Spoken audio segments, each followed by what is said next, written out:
Hey guys, smiling, and I'm hanging out with Nigel on Christmas Eve, and we're gonna sing. You ready? Yeah. Me. Okay, sorry. You better watch out. You better not cry. You better not pout. I'm telling you why. Santa Claus is coming to town. Dope. He's making a list and checking it twice. He's gonna find out who's naughty or nice.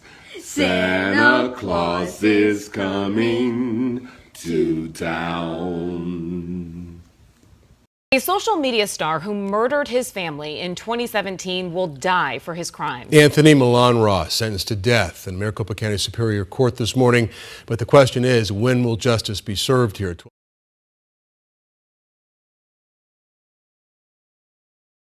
There are cases that force you to question everything you thought you knew about someone. Cases where the distance between who they appear to be and what they actually did is so vast, it becomes almost incomprehensible. This is one of those cases. On Christmas Eve 2017, a father and his 11-year-old son posted a video on Facebook. They're smiling, laughing, singing Santa Claus is coming to town together. The father wishes everyone a Merry Christmas. His son echoes him. It's wholesome. It's joyful. It's exactly what you'd expect to see on Christmas Eve. 24 hours later, that same father would kill his son, his infant daughter, and his ex-wife. Then he'd barricade himself inside his Phoenix apartment and engage in a shootout with police. The father's name was Anthony Milan Ross. He was a vegan chef, a motivational speaker, a local television personality who had transformed his life by losing more than 300 pounds. He wrote books. He gave inspirational talks. He appeared in documentaries alongside celebrities like Samuel L. Jackson and James Cameron. His success story was everywhere. His transformation was supposed to represent hope, discipline, and the power of change. But on Christmas Day 2017, in a matter of hours, Anthony Milan Ross would destroy 3 lives, including those of his own children, before police took him into custody. In November 2025, a jury found him guilty of 3 counts of first-degree murder. In May 2026, that same jury sentenced him to death. I'm here to walk you through what happened, not to sensationalize it, but to document it. Because this is what actually occurred. And sometimes the truth is darker than anything we could imagine. Welcome to Beyond Guilty.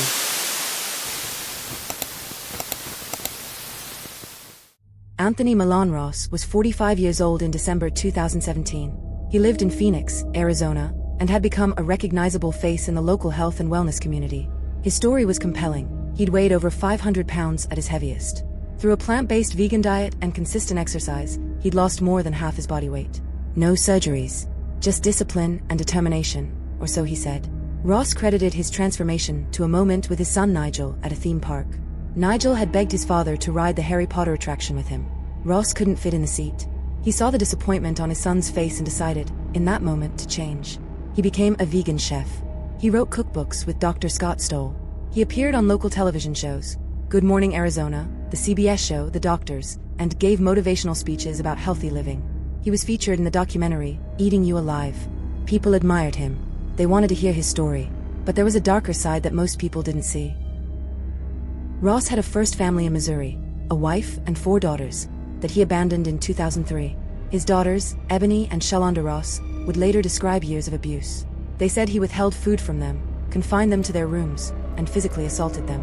One daughter recalled being kept home from school until bruises faded. Their mother eventually filed for divorce after being unable to locate him for years. Ross remarried in 2009. His second wife was Iris Sutherland, a healthcare administrator who worked at St. Joseph's Outpatient Surgery Center in Phoenix. They had 2 children together, Nigel, born in 2006, and Honora, born in early 2017. Iris was described by everyone who knew her as brilliant, compassionate, and devoted to her children. She earned her bachelor's degree from Duke University and had built a successful career in healthcare management. She made around $150,000 a year. Ross, by comparison, made about $30,000 annually from his cooking classes and book sales. Friends said Iris funded Ross's lifestyle. The cooking classes, the television appearances, the motivational speaking, it was all supported by her income. In June 2017, Iris filed for divorce. By September, their separation was final. They agreed to joint custody. Iris would pay Ross $766 per month in child support. Ross would have the children for Christmas Eve. Iris would pick them up on Christmas Day. These cases take days to research and investigate. Your support will keep this channel running while we bring you the full stories behind the headlines. Like this video and subscribe to help us continue. Christmas Eve 2017 started like any other holiday. Ross posted a video on Facebook showing him and Nigel singing Christmas carols together. They're both smiling. They wish everyone watching a Merry Christmas. The video is sweet. It's normal. There's no indication of what's about to happen. But behind the scenes, Ross was unraveling. Prosecutors would later reveal that in the weeks leading up to Christmas, Ross had been conducting disturbing internet searches. He researched firearms and silencers. He looked up battery acid, sulfuric acid, and skin-melting acid. He searched for news stories about families killed on Christmas Day. He told acquaintances to expect something big on Christmas. Iris's sister, Mary Wogas, said Ross had been acting erratically after the divorce. One minute he'd be calling Iris a whore. The next minute he'd be professing his love and begging her to take him back. He claimed he was working with a voodoo priest in New Orleans to put a hex on her. Wogas described him as off his rocker with very dark intentions. On Christmas Day, Iris went to Ross's apartment to pick up Nigel and Honora, as agreed in their divorce settlement. Ross met her in the parking lot. They talked. She told him she wouldn't take him back. That's when Ross pulled out a gun. Witnesses in the parking lot watched as Ross shot Iris multiple times as she tried to run away. She fell to the ground. He shot her several more times. Then Ross went through her pockets, searching for something. Witnesses approached and asked if she was okay. Ross pointed his gun at them and said, "No." They ran. Ross went back into his apartment. Witnesses heard 2 or 3 more gunshots from inside. Police arrived just before 4 o'clock in the afternoon. They found Iris's body on the front patio of the apartment complex. She'd been shot multiple times. She was 38 years old.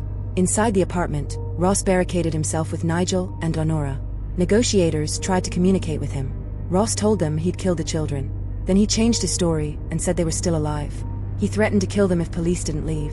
Negotiators kept talking to him, hoping at least one child might still be alive. Around 2:50 p.m. that day, Ross sent a text message to Mary Wogas, Iris's sister. The first message said, "I just killed Iris and the kids." The second message said, "With a gun." Hours passed. Power was cut to the apartment complex around 7:30 p.m. Residents near Ross's apartment were evacuated. Others arriving home for Christmas were turned away at police barricades. Shortly after 10 o'clock p.m., police deployed a robot into the apartment. The robot's camera showed 10-month-old Honora lying motionless on the floor. She'd been shot. She was dead. Police heard gunshots from inside the apartment. The robot had triggered Ross. The Special Assignments Unit made entry. Ross opened fire on the officers. One officer, a 46-year-old with 23 years of service, was hit by shrapnel and injured. He survived. Officers returned fire. Ross ran out of ammunition and surrendered. Police found 11-year-old Nigel's body in another room. He'd been shot multiple times. Prosecutors would later say Nigel had put his hand up trying to defend himself from his father. Both children were dead. Iris was dead. Ross was in custody. The Christmas presents Iris had already picked for her children: a DNA testing kit for herself, a desert survival kit for Nigel, outfits for Honora, would never be opened. Ross was charged with 3 counts of first-degree murder, 2 counts of aggravated assault, and 19 counts of aggravated assault on a peace officer. He pleaded not guilty and remained in jail without bond. The trial didn't begin until September 2025, nearly 8 years after the murders. Prosecutors argued that Ross had planned the killings as revenge against Iris for ending their relationship. They presented his internet searches, his threatening behavior, and the testimony of witnesses who saw him shoot Iris in the parking lot. Defense attorneys argued Ross was suffering from severe depression, bipolar disorder, sleep deprivation, and impaired emotional regulation. They said he'd been drinking heavily on Christmas Day and that the killings weren't premeditated. They asked the jury to show mercy, but the evidence was overwhelming. The Christmas Eve video with Nigel, the text messages to Iris's sister, the witnesses who watched him kill Iris, the 6-hour standoff, the bodies of 2 children inside the apartment. In November 2025, the jury found Ross guilty on all counts. The penalty phase began. Prosecutors asked for the death penalty, arguing Ross's crimes met the statutory requirements: multiple victims, including young children, and a deliberate, premeditated plan. Defense attorneys urged jurors to consider mitigating factors: Ross's mental health struggles, his history of trauma, his sleep deprivation. The jury deliberated for 2 days. On May 7, 2026, they returned with their verdict. Ross should be executed on all 3 counts of first-degree murder. As the verdict was read, some jurors cried. People in the gallery cried. Iris's sister, Laura Sutherland, spoke outside the courtroom afterward. She remembered Iris as caring, Nigel as a talented dancer and artist, and Honora as a baby who never got the chance to discover her gifts. She said the hardest part of the trial was listening to Ross's defense team ask for mercy and sympathy. In court, he had been asking for mercy and sympathy, Sutherland said, but there was no sympathy and no mercy for Iris and her children. On Christmas Eve 2017, Anthony Milan Ross posted a video of himself singing with his 11-year-old son. 24 hours later, he killed that same boy, along with his infant daughter and his ex-wife. Ross presented himself to the world as a man who had transformed his life, someone who had overcome obesity, found discipline, and become an inspiration. But his transformation was a facade. Behind it was a man with a history of abandonment, abuse, and violence. Nigel never got to grow up. Honora never got to take her first steps or say her first words. Iris never got to see her children reach adulthood. Ross is on death row now, awaiting execution. An automatic appeals process will follow. But for the family Iris left behind, no sentence will ever be enough. This is Beyond Guilty. Please subscribe.